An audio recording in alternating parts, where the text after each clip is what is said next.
I'm Farmer Jessin. So, samahan niyo ako magtitimpla ng kape.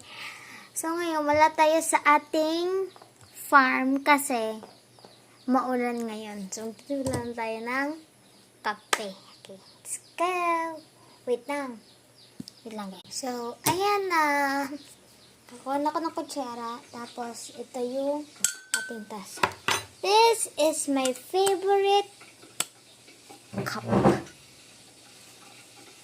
Doble na siya guys, pero hindi siya naalis. Doble na siya mga kabundok. So, ito ang aking titimplahin. Hindi talaga ito kape guys. Ito yung kape namin. Ito. Ay. Ito yung kape talaga namin. Ayan. Sorry kasi poor lang kami.